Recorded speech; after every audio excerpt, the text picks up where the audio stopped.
o'clock and 1 day to the 2025 Joy News Impact Makers Awards this Saturday, tomorrow, June the 28th. Hello there and welcome to Joy News Today. This bulletin is live from our studios here at Kugumimle, also on DSTV channel 421, GoTV channel 125, around the world on myjoyonline.com, on Facebook, on X Spaces and on YouTube. My name is Sweetie Abochi. In this package, these are our headlines. Outrage over viral video of gay couples ceremony at the iconic Black Star Square and Kwame Nkrumah Mausoleum, as a member of the parliament for Otafuah petitions President Mahama over what he describes as a national insult. We have details also in this bulletin. Residents along Ghana's coastal communities worried about loss of property if sea levels rise.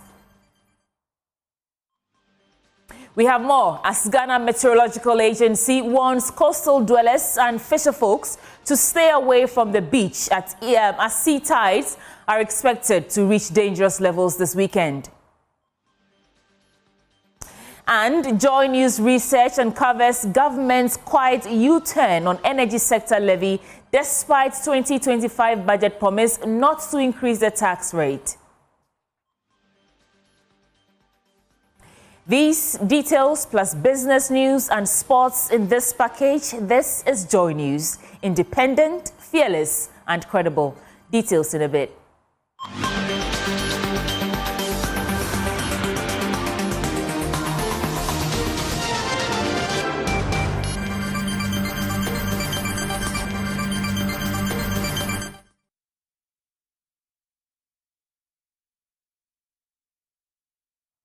First story for this hour, a shocking video showing two foreign men, allegedly a gay couple, exchanging tender moments at the revered Black Star Square and Kwame Nkrumah Mausoleum has ignited a firestorm of outrage across the country.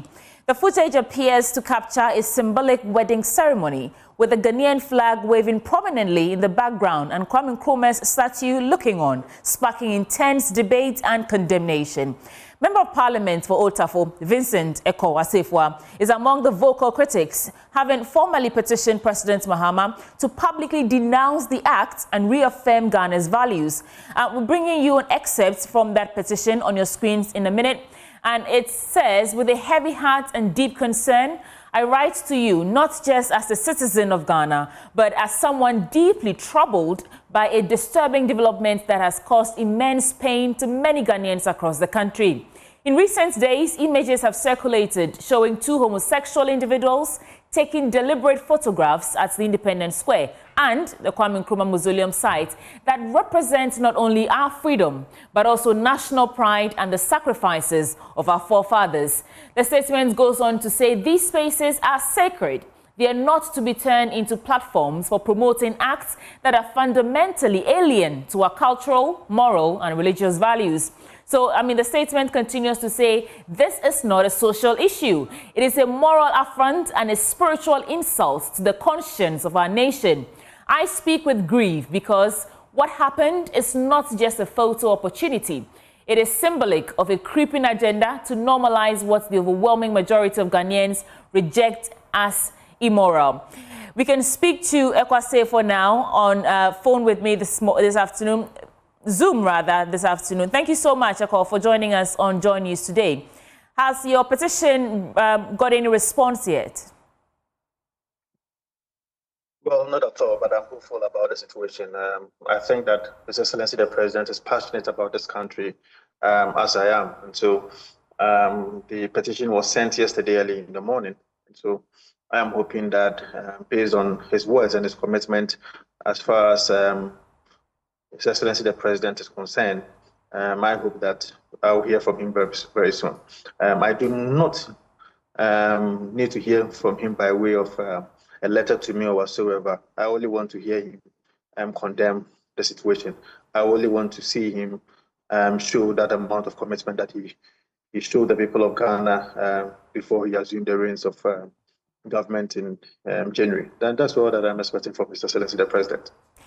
There are legal instruments that could back the security agencies to pick up these two visitors, if I can call them that. Have you sought to bring that to their attention yet? Of course, it's one of the avenues that I'm looking at. in the event that within some few days or weeks and the AG refuses to do anything about it, then Did you say the AG refuses to do anything about it? Yes, of course. I mean, per Article 88 of the 1992 Constitution, it is the duty of the Attorney General to be able to prosecute people who are seen to have done anything that affects the state in terms of criminality. And so, I mean, if he refuses to do so, we will take it as if he's forgotten about it or he has a lot of things to deal with. We will remind the AG by way of a letter or petition to make sure that these people are dealt with. We also know that the Communications Minister and Member of Parliament for Ningo Prampram, Samuel Nate George, who's one of the proponents of the Proper Human Sexual Rights and Ghanaian Family Values Bill, has also been reacting to this. And in fact, his statement is what you see on the screens right now. Just get a bit and I'll return to your call. He says that he has just returned from Accra and he has seen the numerous tags and posts of the abhorrent disrespect of our culture. But he is saying that he's shocked to see apologists of the NPP calling on him and demanding action. And I think this goes back to when the bill was passed in Parliament, but because of the legal obstacles, it could not reach the table of the president, former President Akufo-Addo, to sign. How do you reconcile what Sam George is saying, inadvertently blaming the NPP for what we are seeing right now? You cannot blame the NPP for this. I say so because there were illegal issues, as you rightly said. However, even in the event that anybody would want to blame the New Patriotic Party, it is on that basis that we were voted out of government. I've already maintained that I am a Catholic. If you check my stance on LGBTQ when we were in government, even at the time that I appeared before the vetting committee as a deputy minister designate, I had my strong stance on it, that it cannot be allowed to fester in this our country. However, at the time, remember, it was not topical as we are finding it at the latter part of the NPP's government and even now. But it's becoming very clear that it is something that we have to deal with. The people of Ghana voted against the NPP because of the fact that maybe per your own assertions or allegations, we refused to sign the bill. And you promised the people of Ghana and you stood before. So do you speak, do you speak for your colleagues in the NPP when you say that you are, vehemently rejecting or condemning this act, and so you're in favor of this Proper Human Rights and Sexual Values Bill being passed into law? Do you speak for all the members of the NPP, I mean, particularly in Parliament? Do you speak for them? I should think so. I should think so because I am actually one of the sponsors of the bill. I hope that by next week we should be able to lay it on the floor of Parliament. And so the Speaker of Parliament have already shown his commitment. I think that the NPP support the laying of the bill and the forward passage of the bill as well. Vincent Assafuah, thank you for joining us briefly on Joy News today. Now, I want to take you to Waliwali in the northeast region because tensions are escalating as youth groups protest a curfew they label as politically motivated. Residents argue the restrictions imposed without consultation are crippling the economy and violating their rights. They want President Mahama to remove Ibrahim as minister for his refusal to lift the curfew despite appeals from the Mamprugu overlord. It's not saving us at all. It's not helping us because of the people. And you yourself, there's nothing going like fight here. Nothing, no one is fighting here. So you can talk to your boss. And we are not fighting here. So why you have right to tell the president the truth? Because of the people, you are the minister. You are minister. I support everything they say about the minister. I support it 100%. And because we Waliwali peoples, we don't want violence. We just want the country to be peace, so that everybody will be doing his work. That's why we just keep quiet. But if they wanted to push us too much, we won't agree. Because we are not fighting here. So why all these things? So we'll come out and do demonstration. Everyone will see that. They think now we don't have anybody. That's why they wanted to do that. What the president is doing, I don't think is good. Meanwhile, Municipal Chief Executive for Waliwali, Mohammed Rabiu, insists on review rather than a complete withdrawal. The curfew should be reviewed. Our proposal it should be reviewed, not taken off completely, but reviewed, because since the imposition of it, it has been reviewed up to a stage. Right. So I'll ask that it is reviewed again as we continue to observe, so that we don't have to abruptly take it out. We should review it again. As we continue to review it, maybe the time in the evening would go up, and then the early mornings will also come down, so that at that point, we are still aware that the curfew is there. But you can see and notice that eventually, at that point in time, you will notice that everybody would have learned the sense of the curfew, the reason why the curfew was imposed. And everybody is now fine-tuning. We are fine-tuning our minds to the imposition of the curfew, and it's no longer a challenge as it used to be. But if it continues to be there and then we do not even feel it, why don't we take it off? But I still think that if we get the opportunity, let's review it again and see, and finally before it is taken off. But I will not say that outrightly that we should take the curfew off right now, but let's review it again.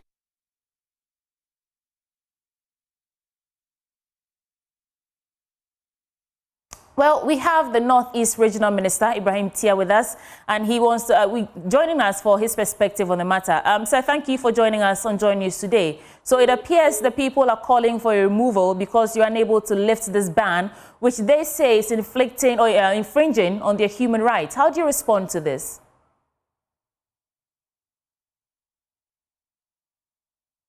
It appears we don't have him at the moment, but I will try and bring him back to you, because we know that the people in Waliwali are saying that the tensions are escalating. So it is a youth group that's protesting the curfew that they are labeling as politically motivated.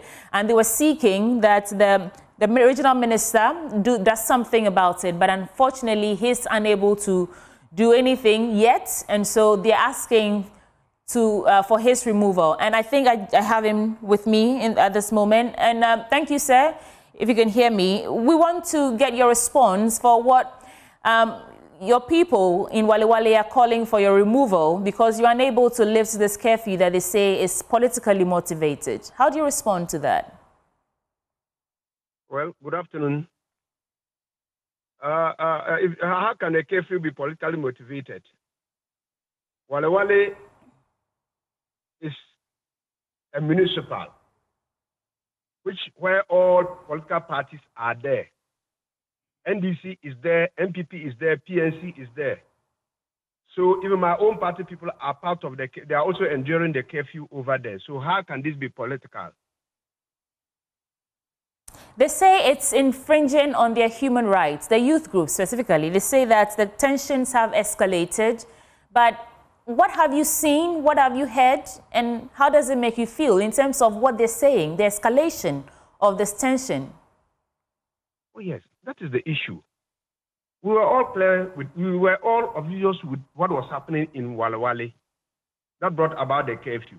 And yes, national security, in consultation with the regional security, are always in talks, and they are reviewing the curfew as time goes by.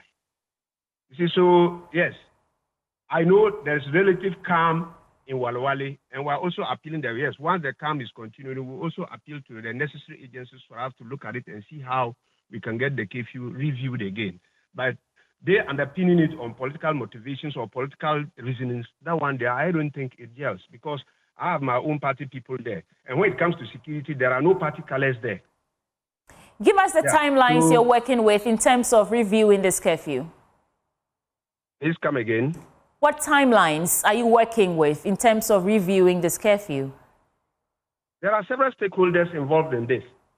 So certainly, if not until you are all on the same wavelength, there's no way that you can just give a timeline that, oh, by so and so time, you can give back. Well, we have always been making our recommendations on a daily basis, and all the other security agencies are there. And they also report to the various authorities at the national level so that we all look at it and see what we can do. Yes, there's relative peace in Waliwali. And I said, yes, I think that, yes, if we collaborate well, I think maybe there should be a way out for it to be reviewed. Thank you, Ibrahim Tetteh, for joining us on Joy News today.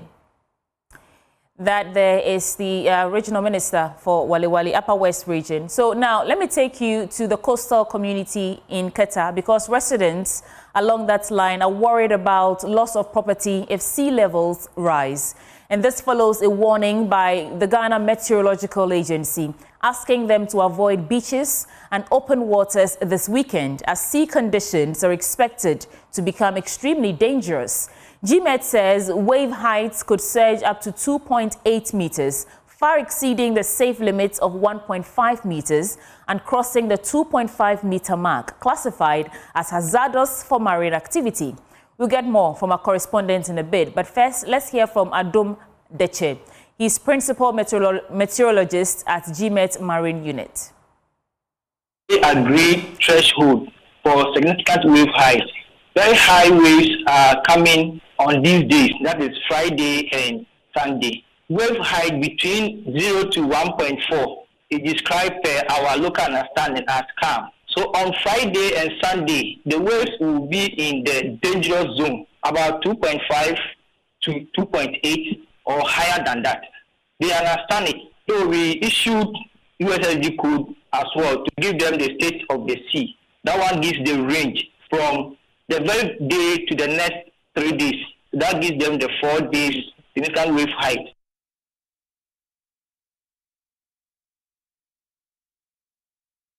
Well, it's time now to hear from our correspondent, and we start from Ivy Setoje from the Volta region. Ivy, you are in the region where this warning is coming to people to stay away from the coast. What have you seen? What have you heard? And what's the response from the people? The people are actually scared after hearing this early this morning. They are saying that they hope that things does not escalate, because mostly it starts in the late afternoons when they see the high tides and they start running for their dear lives. So they are hoping that today nothing of that sort happens. But some of them are also preparing to leave for their the homes of their friends and family to avoid any disaster. Some of them said they will wait, especially the men, they will wait and see how it unfolds. So yes, the residents of these areas in the Tetteh South, Anglogat District, and Tetteh are very worried about this announcement. They are hoping that something is done. They are happy about the construction that is ongoing, according to them, but they still want some urgent attention, especially with this announcement. And thank you, Ivy Setoje from the Volta region. I want to take you to the central region now, where Abigail Iselin-Krumah also joins us with updates. Abigail, following the GMET's warning for people to stay away from the coastal areas and the seas, we want to get the latest update from you. Go ahead and report. I've been particularly engaging with the fisher folk along the beaches in Cape Coast, and some of them have been telling me that they've the warning and they are particularly preparing to, pack their things in case it happens that way. They can be able to escape disaster. Others are saying they've not heard anything, but one interesting thing they've been telling me is that it's a normal thing, especially when it rains. They know the sea level rises, but they are hoping that authorities can come to their aid and build some sort of defense for them to protect the water from coming into their homes, because that is their biggest fear, that the water will get into their homes and destroy their property. So they are hoping there will be a construction of a sea defense to prevent that from happening. But they say they are extra ready for any disaster or any tidal risings that may occur. Thank you so much, Abigail Iselin-Krumah from the central region. And that wraps up that bit. So if you live around the coastal areas, please heed this call, because GMET is categorizing this coming weekend as hazardous, potential disaster if you go to the sea. Let's do some other stories now. Joy News Research has uncovered a major policy reversal by government on its promise not to increase the energy sector levy. Despite assurances in the 2025 budget to maintain the current levy levels, our checks reveal that government could be preparing to implement the new 1 Ghana cedi charge on the ex-pump price of fuel, which is part of a plan to salvage the struggling power sector. And this revelation comes just days after National Democratic Congress Chairman Johnson Nketia told Joy News that government was merely waiting for the right time to begin collecting the new fuel taxes. But what exactly does this government promise, and where lies the U-turn? Lead data and research analyst here at Joy News, Isaac Kofieje, explains. Yeah, still trying to understand what point will government start the implementation of the 1 cedi additional levy on the export price of fuel. But we have a clear indication from the chairman of the party that is currently in power, and he sometimes sits in cabinet. He says it's just a matter of weeks. Government is still studying the environment, especially the geopolitical tension, to see whether it could be the right time to start the implementation of the levy. So the clear indication we are getting is that government isn't really leaving this levy alone. They simply waiting for the right time to do the implementation. But one thing through our search and our research that we found that we thought it was important to bring out is the fact that in the 2025 budget, when government, which is supposed to be the economic Bible of the country for the fiscal year of 2025, we saw something significant, which is a big contrast to the implementation and the introduction of an additional tax component on the export price of fuel. And if you go to the main budget, we are not even talking about the speech, we are talking about the main economic policy, the budget that was, the main budget that was submitted to Parliament. If you go to paragraph 264 of that budget, and I read verbatim, says that consequently here, the finance minister was talking about the energy sector and measures that will be taken in 2025. He says that consequently, now without increasing the levy, very categorical in the budget, without increasing the levy, we will also review the Energy Sector Levies Act, which is the ESLA, to consolidate the Energy Debt Recovery Levy, Energy Sector Recovery Levy, Delta Fund, and the Sanitation and Pollution Levy into one levy, and use the proceeds to cater for the energy sector shortfalls and to service the inherited debt servicing obligation. Now, this for us was very clear. The finance minister had given Ghanaians a big assurance that without increasing the levy, now, a few months down the line, we saw the finance minister in Parliament saying that, look, we want to increase the levy by 1 cedi, and this is to help us cater for the legacy debt, get a certain dedicated funding source for procurement of fuel.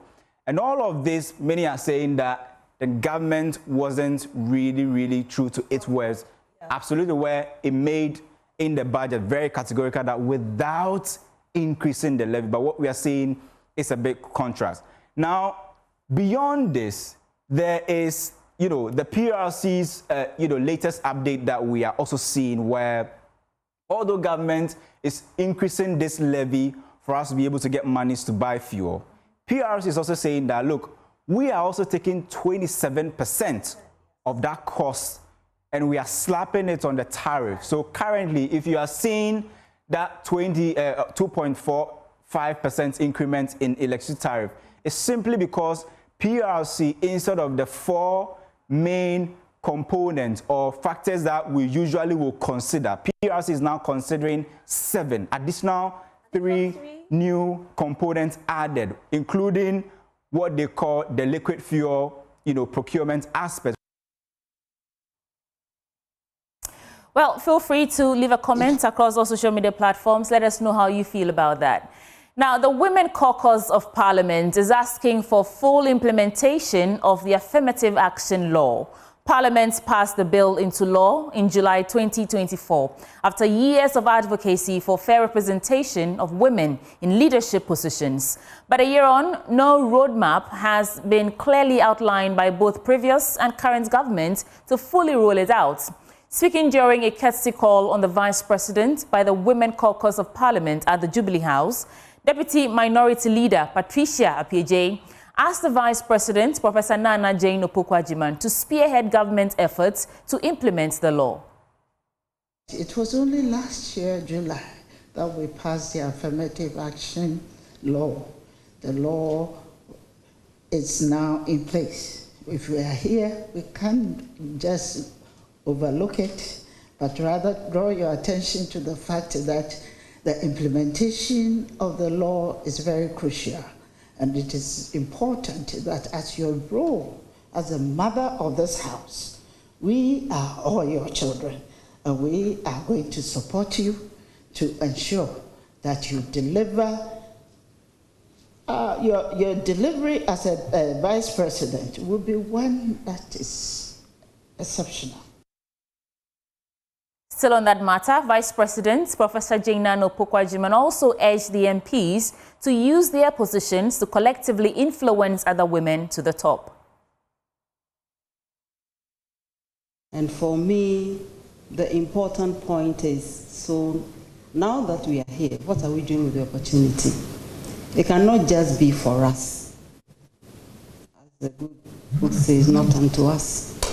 So it cannot be unto us as individuals. It can be unto us as how we use that opportunity to bring others up. And in our demographic, talking about others, we can focus on the young ladies. There are enough in our constituencies that we can build up. But at the same time, we're also looking at the young children, boys and girls. In other news, civil society organizations have tasked governments to ensure the passage of the non-profit bill set to regulate their activities. This came up after an assurance by the Vice President, Professor Nana Opoku-Agyeman, at the 3rd Civil Society Forum that the bill will be given the needed attention.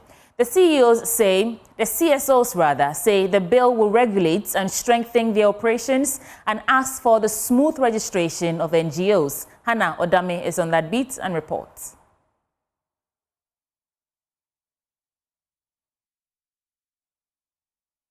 The forum, among others, is to take stock of the work of civil society groups and, most importantly, how to fill the funding gaps after the massive cut by the U.S. government after the Trump administration took over.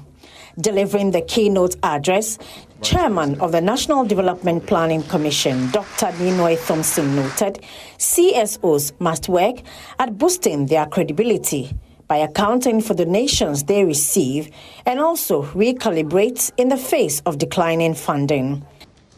For a whole range of reasons, organizations and even governments in rich countries may continue to fund CSOs in Ghana and Africa, even in the face of declining resources.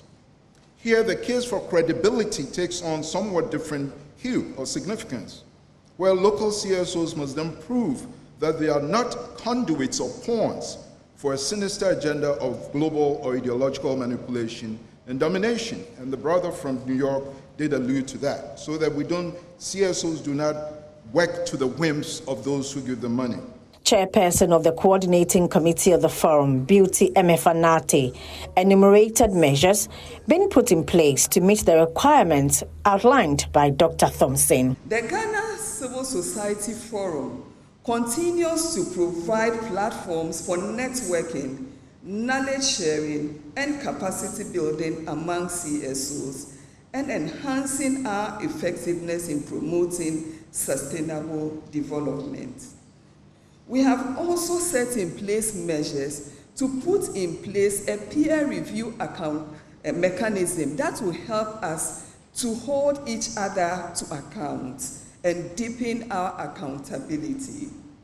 On her part, the Vice President, Professor Nana Opoku-Agyeman, said reforms needed to facilitate activities of the CSOs has become imperative, reason why government is actively considering passage of the non-profit bill, which is expected to also represent the tenets of the CSOs.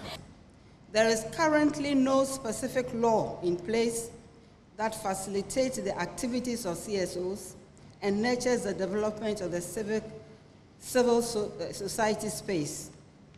The non-profit bill is in the works, and we are committed to working with civil society to build consensus towards passing the bill into law. Office of the Special Prosecutor has berated the current system of regulating political party financing, calling for a complete overhaul.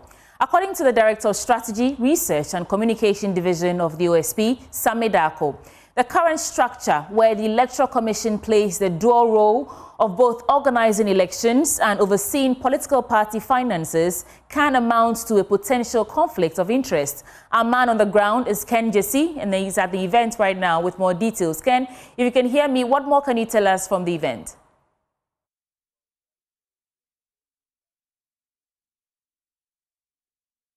So they are proposing that a new committee be set up independent of the Electoral Commission, which will ensure that it regulates political party financing. And they are proposing that the Electoral Commission be part of it, the Auditor General be part of it. They are also proposing that that commission be headed by a judge to ensure checks and balances. There have been a lot of conversation about political party financing, and apart from the OSP, there are other independent bodies here, as well as the Transparency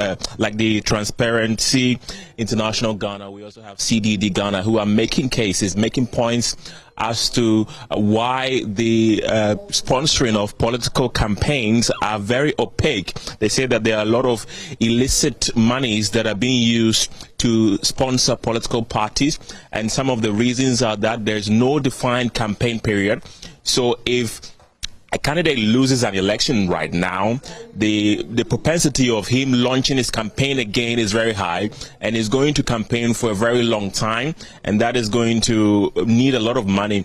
And these monies, they source it from various places where they are not questioned where they get their monies from, and that results to potential corruption when they win power. So basically what the OSP is saying, that the Electoral Commission cannot be allowed to continue to oversee the finances of the political parties, how they get their monies to fund their campaigns. So they're proposing that if an independent audit committee is set up to ensure that the monies that they get for their campaigns are from proper sources, that will at least ensure some bit of transparency and fairness in running elections in the country. See, it's there. Thank you so much for bringing us the details, and of course we'll touch base with you again when we need more details. And the 2025 Joy News Impact Makers Awards is here, as you can see. I'm in it. And tomorrow at the EcoBank headquarters, 10 remarkable individuals who have made extraordinary contributions to their communities will be honored. These heroes and heroines have gone above and beyond, changing lives and inspiring hope through their selfless efforts. We spotlight the exceptional projects led by our 10 finalists, each one a powerful story of impact, innovation, and unwavering dedication to making their communities better. Take a listen to some of them on what they have been doing. We provide training, equipment, and mentorship to help them tell their own stories. The deaf communities always left out of the mainstream narrative, especially in the schools and education. Even some of the parents neglect their children due to their misfortune, forcing them to do menial jobs after school. I'm a social development practitioner and a passionate advocate for social change. I have been working with Young Visionary Leaders Ghana on so many development engagements and advocacies. A non-profit organization that is focused on bringing medical care to the doorsteps of rural and underserved communities. Since operating our mobile medical unit, which brings doctors, nurses, lab techs, and pharmacists to the doorsteps of these communities. I am a social entrepreneur. I work with rural women in shea butter processing, and then this idea came up after I realized most of the women in my community do not make ends meet and therefore ends up cutting the tree. In order to expand the impact, I founded Podukwe Touch Life, which is an NGO where the profit we get from the social enterprise, which is the sales of the shea butter, goes in doing community activities, supporting students, helping girls with sanitary pads. We invest in our human resources by serving underserved children or poor kids and poor communities by giving them hope through the numerous activities that we engage them with. I do 4 major projects in education. First, orphans. I take interest in helping orphans. The girl child coaching, like mentorship. And and the fundraising foundation partner for the pediatric oncology unit of Kolibu Teaching Hospital. We also support Konfonoji Teaching Hospital. Sometimes we also support Tamale Teaching Hospital as well. So we are a fundraising organization, like I said. We raise funds for the treatment and care of children with cancer. In 2015-2016, I did my own investigation and I found out that most of the children, they don't go to school. And I realized that some of them are orphans, some of them, their parents are teenagers, and then some of them, their parents are mentally challenged. So we target children with special needs, and after 2018 we realized that these children are in poor communities. So from 2018 our focus has been in poor communities where we provide them with food, water and other amenities. In 2013 I have dedicated myself to transform education in a community once marked by conflict, resource scarcity and teacher shortage. Despite no electricity, poor healthcare access, and shared resources with cattle, my perseverance has turned challenges into opportunities.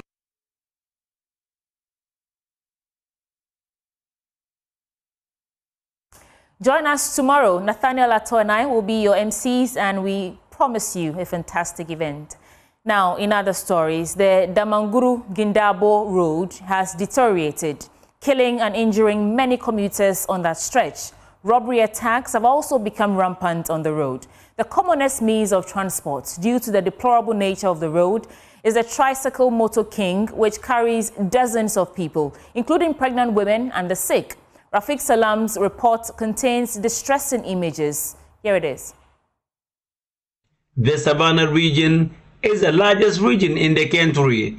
The region is bordered on the north by the Upper West region, on the west by the Ghana-Cote d'Ivoire international border, on the south by the Bono and Bono East regions, and on the west by the northeast and northern regions. However, roads linking the region to these sister regions are in deplorable state. Some of them are simple or more trouble and have palpable effects on commuters, especially the sick and pregnant women. Roads in the Solar Calabatuna district epitomize the description. Dotted on almost every part of the bumpy road are boulders, forcing commuters to meander their way through. We are currently at the northeastern side of the district, located around Damanguru and then Tampui.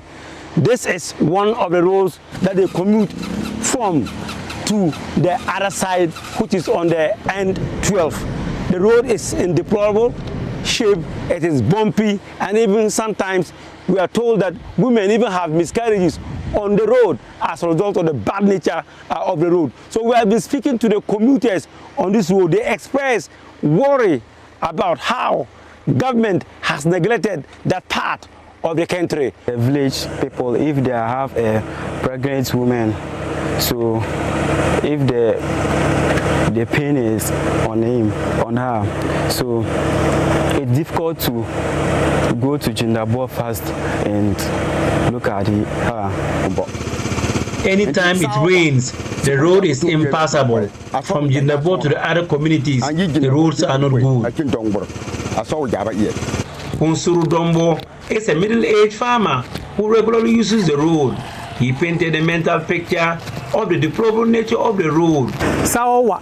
As a community health nurses who deliver antenatal service are often halted anytime it rains. The tricycle too is not safe. Oftentimes it throws off the passengers, injuring them. We are really suffering. Even as a unit committee member, we have reported the matter to the appropriate authorities, but has not yielded the desired results. Another is teacher Posia Dumba. She asserted that the condition of the road is very worsened during the rainy season. There are countless times that we get to this road and we fall. And I think I even have a mark on my leg from one of the accidents we had recently. So the road is one of the challenges, and it's not only a problem for teachers, even the communities themselves, because when it rains, there are people who are interior, they are not even able to come to access the health facility at Gindabo. So the road actually is something that is worrying. It sometimes discourages other teachers from going to school, but once it rains, it's either you will fall or you get back looking dirty, or you might even get to school and you'll not even be happy to. You will just be thinking of how you'll be able to get back to your house. The commonest means of transport on this particular road is a tricycle motorcade. You can see that this one is carrying close to about a dozen of people, and even including the sick. You can see this woman who we are told is having elephantiasis, and she's being carried to Gindabo. She gave me her name only as Ya. Ya contracted the disease 4 years ago and always uses the tricycle to go to Gindabo to buy her drugs. Okay. We are told from the woman that when she sits on the tricycle, she has a lot of feeling that even aggravates the pain on the leg. And so she's appealing to the government to come to the aid of the people, so that at least Gindabo and their community is not all that far. If government put in steps to fix this road, it will go in a long way to help not only the sick, but also improve economic activities in the area as well. Portia shared the pain and frustration of Ya and other sick people who have to travel to Gindabo for medical care. It's actually sad, worrying, and pathetic, but there's no option. It's either she goes to the Gindabo on this road, or she stays home and die. So she has no option, even though the road is terrible, even though she will even feel more pain using the road, but she has no option than to use the road, because sometimes the medical people want them to come themselves so that they will assess them. There are times that others send people to go and buy medicine. Personally, there are times parents will call me, "Madam, when you are coming to school, buy drug for my daughter. My daughter is not well." You go there and buy the drug. Maybe if the person had come to the hospital or the pharmacy themselves, they would have given them different drug. For now, the people of Damanguru, Poro, and other surrounding communities in the enclave are praying in silence and in pain, hoping for an improved road condition, which they believe could be done if the government wants to. Until that is done, they will continue to wallow in pain, gnash their teeth, sitting on the bucket of tricycles and motorbikes, praying for their safe arrival to their destinations. Reporting for Joy News, Rafik Salam, Damanguru. Well, Rafik Salam there, and that takes us into business. Pius Kojo-Baka joins me in studio. And Pius, I understand Ghana has its first solar power charging ports for electronic vehicles. Absolutely, and government is keen on ensuring that all ministers, stick strictly to this electronic vehicle policy, which of course the Energy Ministry has been speaking about. So we have these and more coming up shortly. Right, you headed there. So after this break, Pius takes over.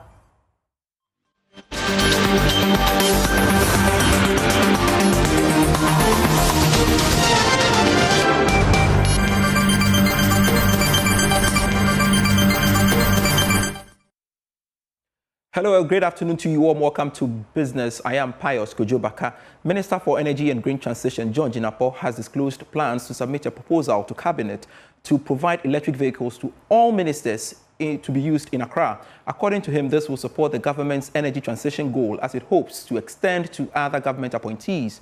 More in this report. Part of an ambitious strategy spearheaded by the Ministry of Energy and Green Transition to modernize public transportation in Ghana while tackling critical challenges such as urban pollution, high transportation costs, and dependence on imported fossil fuels. According to the Minister of Energy and Green Transition, John Gindabo, the move to get all ministers electric vehicles is to encourage people to adopt electric vehicles to support the country's green transition agenda.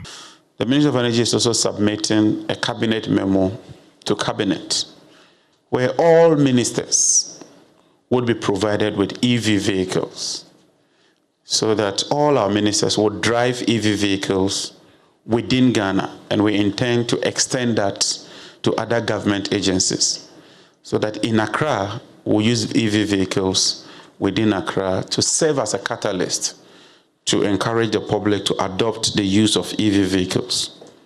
Transitioning to electric vehicles is both an environmental decision and an economic one. Electric buses and vehicles generally have lower operating costs than traditional fossil-based powered vehicles, and you would agree with me. Acting Executive Secretary of the Energy Commission, Eunice Brichum, in her speech, announced plans by the Commission to collaborate with the Ministry of Transport to increase the use of electric vehicles in the country. 4 objectives: driving the green mobility agenda, showcasing innovation through partnership, inspiring broader action across sectors. As you know, the Energy Commission has been working very assiduously with the Ministry of Transport as well in moving ahead or moving forward electric vehicles in the country, as well as with other sectors who are also focused on the green mobility agenda.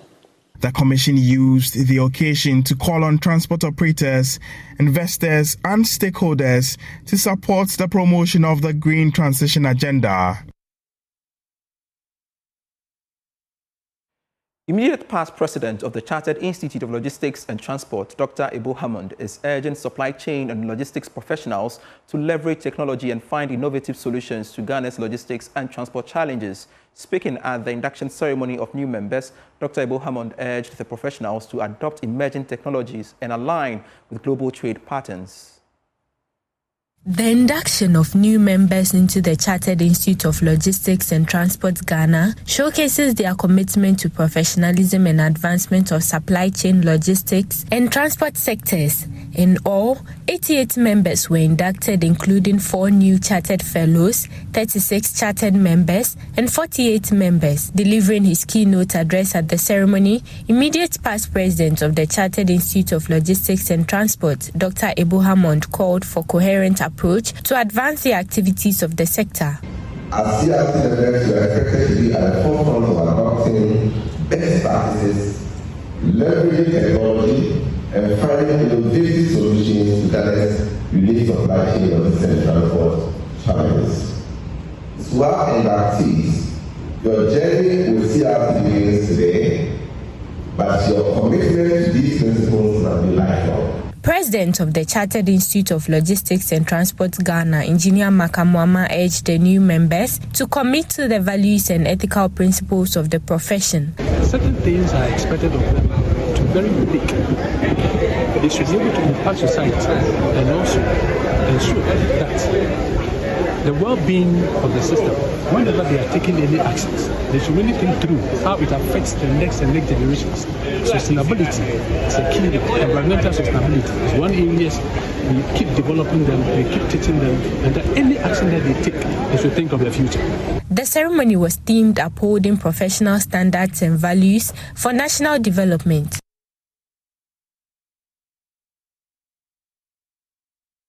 That's it for business. I am Pius Kojobaka.